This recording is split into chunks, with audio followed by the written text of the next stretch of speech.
అంబటి రాంబాబు కుటుంబ సభ్యుల్ని పరామర్శించిన తర్వాత మాజీ మంత్రి వెల్లంపల్లి మీడియాతో మాట్లాడుతున్నారు. లైవ్ లో చూద్దాం. ఆ కర్రలు తీసుకుని ఎవరిని పడితే వాళ్ళని, ఎవరైనా పోలీసులు ఏం చేయాలా, దాడులు చేసే వాళ్ళని ఆపాల్సింది పోయి ఎవరైతే దాడులు జరుగుతున్నాయో వాళ్ళ ఇంటికి దాడులు చేసే వాళ్ళకి రక్షణ కల్పించడం అనేది నాకు తెలిసి ఈ భారతదేశంలో ఆంధ్ర రాష్ట్రంలో మాత్రమే జరుగుతుంది. చాలా బాధాకరం.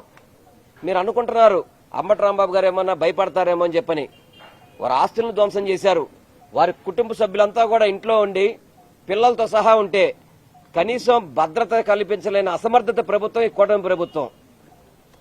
భద్రత కనిపించే పరిస్థితే లేదు. ఇంట్లో దూకిపోవడం, మేడ మించి రావడం, అదేవిధంగా నిప్పు పెట్టడం, ఏందో ఈ సాంప్రదాయం ఎక్కడది అసలుకి? ఇది మనుషులు మీ మాట వినపోతే నిప్పులు పెట్టి కాల్ చేస్తారా? హత్య చేయడానికి ప్రయత్నం చేస్తారా? కుటుంబ సభ్యుల మీద ఏదో ఈ స్థానిక ఎమ్మెల్యే చెప్తుందామె ఎవరిని ఆడవాళ్ళని కించపరిచారని చెప్పని. కించపరిచారో లేదో ఎవరికి తెలియదు, కానీ నువ్వు ఇంట్లో ఆడవాళ్ళందరూ కూడా హత్యా ప్రయత్నం చేపావు కదమ్మా. నువ్వు మాత్రం టీవీలో తెగ మాట్లాడుతున్నావు, వార్నింగ్లు ఇస్తున్నావు. మేము వచ్చాము, మీ ఇంటికి వచ్చాము, మీ సంగతి చూస్తాము, మళ్లీ వస్తామని చెప్పని. నూతనంగా కొత్తగా రాజకీయాల్లోకి వచ్చావు, ఫస్ట్ టైం ఎమ్మెల్యే అయ్యావు, ప్రజలకు మంచి చేస్తారనుకుంటారు. కానీ ఇటువంటి రౌడీజం చేసి సిగ్గుండాలి అసలు నీకు. నీ పార్టీనే నీకు లాస్ట్ ర్యాంక్ ఇచ్చింది.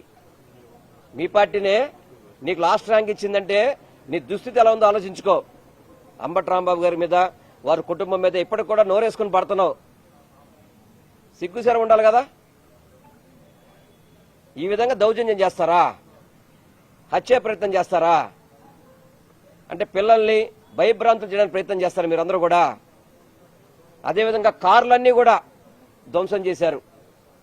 మా ఆదినారాయణ గారి కార్లు 2 కార్లు ఉన్నాయంట. అంబటి రాంబాబు గారి, ఆదినారాయణ గారి, అదేవిధంగా ఆ రోజు లోపల రాంబాబు గారికి తోడుగా ఆ రోజు ఫాతిమా గారు కూడా, అందరూ ఇంతమంది నాయకులందరూ కూడా ఇబ్బంది పెట్టే విధంగా మీరు ఈ కార్యక్రమం చేయడం చాలా బాధాకరం. వీటన్నిటిని కూడా ప్రజలు చూస్తున్నారు. తప్పకుండా ప్రజలు గుర్తుపెట్టుకుంటారు. ఏదో మొగమాటం కొద్దీ చిన్న చిన్న కేసులు పెట్టి స్టేషన్ బెయిల్స్ ఇచ్చేసి ఏదో రాంబాబు గారు తిట్టారని చెప్పని నాన్ బెయిలబుల్ కేసు పెట్టి రాజమండ్రిలో వేశారే, ఇళ్లు తగలబెట్టారు, ఇంట్లో ఆస్తులు ధ్వంసం చేశారు, వాళ్ళ మీద బెయిలబుల్ కేసులు ఇచ్చేసేటువంటి నాకు అర్థం కావట్లేదు.